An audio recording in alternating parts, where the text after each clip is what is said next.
So this story comes from the Holy Week narrative, and this comes from Matthew's Gospel, chapter 26. Then Jesus went with his disciples to a place called Gethsemane. He said to the disciples, "Stay here while I go and pray over there." When he took Peter and Zebedee's 2 sons, he began to feel sad and anxious. And he said to them, "I'm very sad. It's as if I'm dying. Stay here and keep alert with me."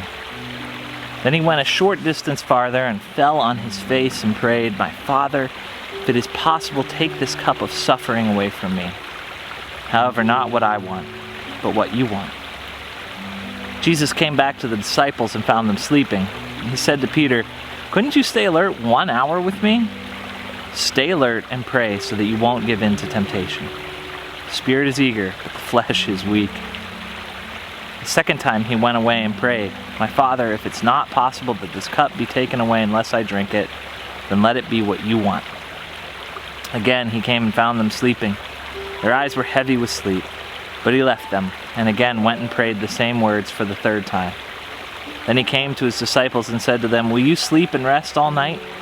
Look, the time has come for the human one to be betrayed into the hands of sinners. Get up, let's go."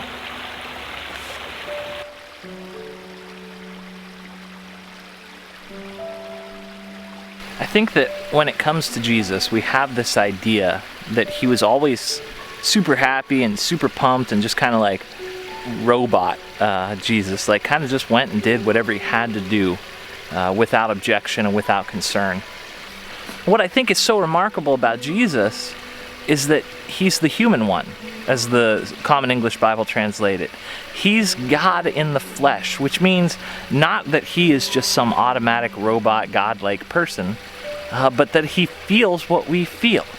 He has sadness, he has anxiety, he has concerns. He prays for God to take something away from him. He doesn't want to suffer. He doesn't want to do it needlessly. And I think those are stark words for us today as we wrestle this particularly strange Easter season. What is it that you're feeling?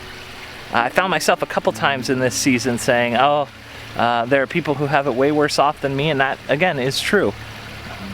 But at the same time, that's not an excuse to not feel what you're feeling. There are bits of this that are grief. There are bits of this that are sadness. There are bits of this that can instill anger.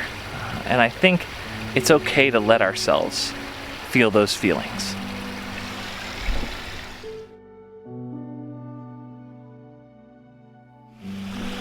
Or even better yet, what does it look like to take those feelings to God the way that Jesus did? What does it look like for us to get down on our knees today and pray what we're feeling? Take our anger, take our grief, take our despair at this season, however little it might be. And again, don't be afraid to feel what you're feeling. Grief is not comparative.